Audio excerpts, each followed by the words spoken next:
Bonjour tout le monde, bienvenue à une autre vidéo de peinture acrylique. Cette fois, je suis obligé de vous dire, en fait, si vous me permettez, je vais me gâter un petit peu. Hein, parce que là, ça fait au-delà d'une centaine de vidéos qu'on fait. Et puis, à chaque fois, j'essaie de faire des techniques différentes ou de les approcher de différentes façons. Là, cette fois, je voulais me gâter un petit peu. Là, je vais essayer de trouver une photo. J'espère que je vais la trouver pour que vous la montrez en ce moment. C'est une toile que j'ai faite il y a très longtemps. Je crois que c'était l'été dernier. C'est une toile que je faisais en finale pour moi. Mais ça l'a plu à beaucoup de gens, puis il y en a qui m'ont acheté des toiles que j'ai faites par après, sensiblement dans la même façon et les mêmes couleurs. Mais là, je voulais en faire une pour moi. C'est-à-dire que j'ai adoré celle que vous voyez, là, elle n'est pas à vendre, là, jamais je la vendrai. C'était épouvantable comment elle a tombé dans mes goûts, j'adorais. Alors, je vais tenter de reproduire sensiblement cette technique. Pas tout à fait les mêmes couleurs, mais définitivement la même méthode, c'est-à-dire des flip-cups. Ma toile va être un petit peu plus petite. On va faire encore une fois une forme de recyclage. On va prendre une toile qu'on avait fait l'été dernier. J'avais fait une tentative pour reproduire l'effet de l'eau en faisant un verre à renverser. C'était réussi plus ou moins. En fin de compte, j'en ai fait par après que je trouvais encore plus belle. Mais étant donné que celle-ci me dit rien, c'est sûr, moi, comme je vous ai déjà dit, je ne vends pas les toiles que j'aime pas. Ça, c'est clair, là. Il me semble que ça ne serait pas de rester honnête envers moi-même et envers mes potentiels clients. Alors, quand je vends une toile, c'est parce que je l'aime, mais je vous dirais même que je l'adore. Alors, celle-là, bien, évidemment, je ne l'adore pas. Alors, on va la recycler. On va faire ce que je vous disais, le verre renversé. On va faire 2 verres renversés. Le twist que je vais faire sensiblement comme j'avais fait à ma grosse toile que j'ai gardée, parce que je veux justement qu'elle se marie bien avec celle que l'on va faire. Ce qu'on va faire, c'est 2 verres renversés, mais je vais renverser la façon que je vais les mettre. Je vais faire 2. Là, cette fois, je vais prendre du Floetrol et du silicone en aérosol. Et de l'eau, évidemment. Alors, ça a toujours réussi, là. Il faut être modéré dans nos proportions, mais c'est à peu près tout. À part de ça, comme j'ai toujours dit, il ne faut pas se casser la tête.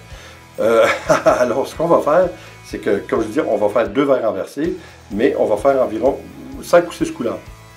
Mais on va, dans un des verres renversés, on va passer de la couleur la plus foncée à la plus pâle.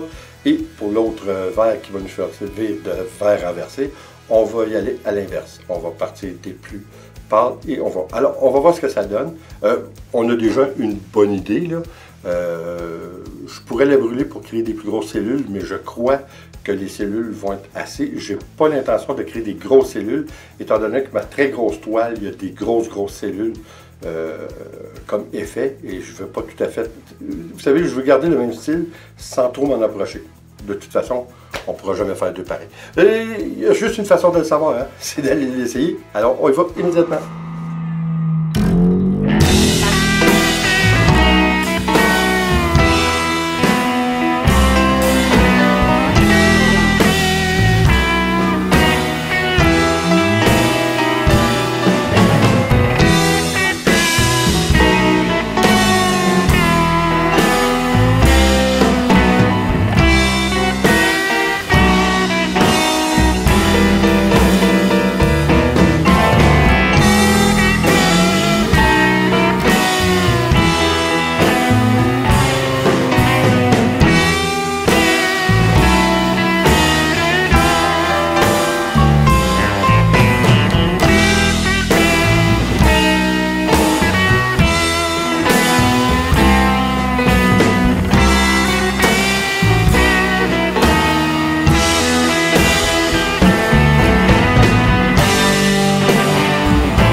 bien, oui, c'est réussi.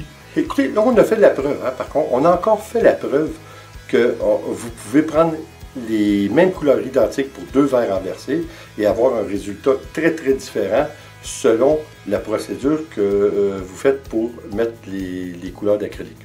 Alors, on a vu encore une fois qui fait notre preuve. Il y a beaucoup de gens qui se demandaient, hein, je pense qu'on avait répondu à la question, mais on fait tellement de vidéos, comment on fait pour mélanger du noir avec des couleurs plus pâles et que de fait que le noir ne prenne pas le dessus sur les autres couleurs. C'est pas juste une question de densité. Oui, c'est une question de densité si vous les mettrez directement sur votre canevas et vous les coulez une par-dessus l'autre. Mais par contre, si vous faites un verre renversé, il y a une procédure à suivre. C'est-à-dire, comme vous avez vu, on a fait deux verres renversés et on a inversé la procédure dans laquelle on a mis notre acrylique à l'intérieur. C'est-à-dire que dans un des verres, on a mis les couleurs plus pâles avant pour finir avec la couleur plus foncée et dans l'autre, on a été à l'inverse. C'est évident ce que c'était pour donner, ça nous l'a donné, mais c'est ce que je voulais comme résultat parce que dans ma grosse toile, c'est ce que j'avais fait, étant donné que celle-là, je la garde pour agencer un petit peu avec elle, je me devais de reproduire un petit peu cette technique. Alors, ce que ça a comme résultat, c'est que dans le verre que vous mettez vos couleurs plus pâles avant, vous vous assurez que vos couleurs plus pâles vont paraître beaucoup plus une fois renversées sur votre canevas.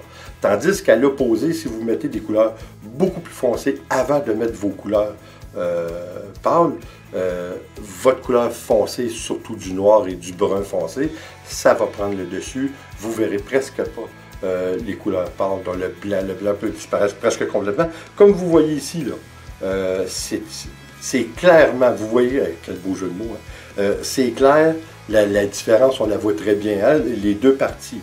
Dans un côté, j'ai mis le vert renversé, le premier que j'ai mis, c'était celui dont nous avions mis les couleurs plus pâles avant, et l'autre, l'inverse. Et puis, vous voyez tout de suite la différence, là. Il y a un côté de notre cup qui est beaucoup plus clair, puis c'est bien parce que ça a bien agencé le tout. Je trouve que c'est un très beau contraste entre les deux. Écoutez, ça encore une fois, c'est subjectif, mais je suis obligé de vous dire que c'est une toile que j'adore. J'aurais pu la brûler. Quelqu'un qui aime mieux les plus grosses cellules ou avoir encore plus de cellules, oui, vous brûlez, vous prenez le chalumeau ou un sèche-cheveux.